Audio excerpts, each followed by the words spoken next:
আজকে রান্না করে দেখাবো কই মাছ দিয়ে শীতকালীন সবজি। তো তার ভেতরে রয়েছে ফুলকপি, রয়েছে বেগুন, আলু এগুলো। তো এই যে তাজা কই মাছগুলোকে কেটে বেছে লবণ হলুদ মাখিয়ে খুব ভালোভাবে তেলে ভেজে নেব প্রথমে। তো ভেজে তুলে নিয়ে তারপরে বেশ কিছুটা পেঁয়াজ কেটে নেব। শীতকালীন এই সবজিগুলো একটু পেঁয়াজ কেটে রান্না করলে ভালো লাগে বেটে দেওয়ার থেকে। তো এই যে দেখুন পেঁয়াজগুলো তেলের ভিতরে খুব ভালোভাবে নেড়ে ছেড়ে আমি এখানে কিছু আলু দিয়ে নেব। আলুটা কষিয়ে নিব। তো প্রথমে আলুগুলোকে ধুয়ে নিচ্ছি। তো এই যে পেঁয়াজ আর আলুগুলো একসঙ্গে কষিয়ে নিচ্ছি যাতে করে আলুটা একটু ভালো সিদ্ধ হয়। সবজিগুলো আমি তারপরে অ্যাড করব। তো বেশ কিছুক্ষণ আলুটা দিয়ে নেড়ে চেড়ে নিয়ে আমি এখানে সবজিগুলো একসঙ্গে দিয়ে দেব। তো সবজির ভেতরে রয়েছে ফুলকপি, রয়েছে সিম এগুলো আর কি। তো এই যে আমি এখানে দিয়ে নিলাম জিরা বেটে নেওয়া। তো প্রায় আমি 1 চা চামচ পরিমাণ জিরা বাটা এখানে দিয়ে নিয়েছি। আর সামান্য একটু লাল মরিচের গুঁড়া দেব, একদমই সামান্য। আর হলুদ দিয়ে এই যে ভালোভাবে কষিয়ে নিচ্ছি। যেহেতু এখানে আমি কাঁচামরিচ ব্যবহার করব, শুধুমাত্র সামান্য একটু লাল মরিচের গুঁড়া দিয়েছি কালারটা হওয়ার জন্য। এখন আমি এখানে সবজিগুলো দিয়ে নিচ্ছি। এই যে দেখুন সব সবজিগুলো কেটে পানিটা ঝরিয়ে নিয়েছিলাম। শীতকালে কিন্তু একসঙ্গে নানান রকম সবজি বাজারে পাওয়া যায়। তো এইভাবে রান্না করলে কিন্তু খেতে ভীষণ মজা লাগে। আর এরকম তরতাজা মাছ দিয়ে করলে তো কথাই নেই। খুব ভালোভাবে নেড়েচেড়ে আমি এখানে একটু বেশি পরিমাণ কাঁচামরিচ দিয়ে নেব। কাঁচামরিচ দিয়ে রান্না করলে খেতে অনেক ভালো লাগে। তো যেখানে আমি মরিচগুলো দিয়ে নিলাম।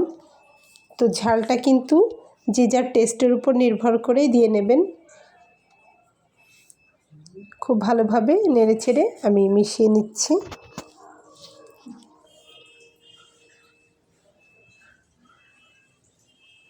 খুব ভালোভাবে নেড়েচেড়ে কষিয়ে নেওয়া হয়ে গেছে। এখানে আমি এখন ঝোলের পানিটা অ্যাড করে দিচ্ছি। তো আমি একটু পাতলা ঝোল রাখবো, সেজন্য একটু পানির পরিমাণটা বেশি দিয়ে নিচ্ছি।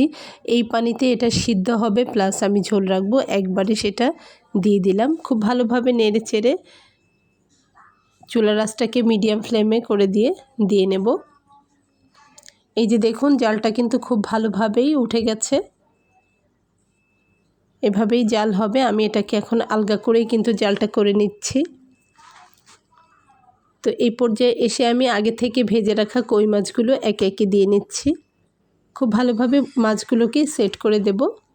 এছাড়াও আমি এই তরকারিটাতে একটু কুমড়োর বড়ি অ্যাড করব, তবে সেটা পরে, আগে না। আগে একটু মাছটা দিয়ে খুব ভালোভাবে জাল করে নিচ্ছি, তারপরে দিব।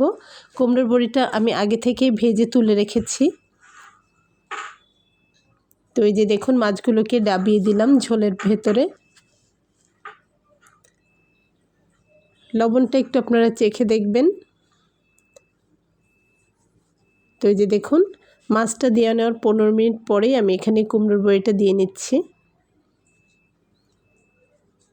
একটু ঝোল থাকতে থাকতে এই বড়িগুলো দিয়ে নিতে হবে, যাতে করে বড়িগুলো একটু ফুলে ফেপে ওঠে, একটু ডুবিয়ে যায় এই ঝোলের ভেতরে, এরকম সময় দিয়ে নিতে হবে। তারপরে খুন্তিটা দিয়ে খুব ভালোভাবে একটু ডুবাই দিচ্ছি।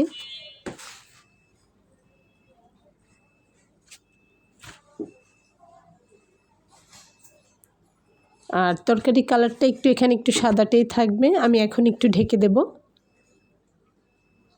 এই যে দেখুন খুব ভালোভাবে কিন্তু সব কিছু সিদ্ধ হয়ে গেছে। যেহেতু মাছ দেওয়া হয়ে গেছে, খুব বেশি নাড়ানো যাবে না, তাহলে মাছগুলো ভেঙে যাবে।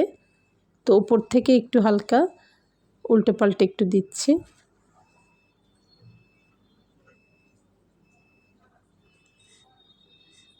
খুব সুন্দর একটা সুঘ্রাণ বেরিয়েছে। আর এই যে দেখুন আমার ঝোলটা কিন্তু টেনে একদম শেষ পর্যায়ে চলে এসেছে। আর উপর থেকে আমি ভাজা জিরা গুঁড়ো করে ছড়িয়ে দিয়ে নিচ্ছি। আপনারা চাইলে কিন্তু এখানে ধনিয়া পাতাটাও অ্যাড করতে পারেন।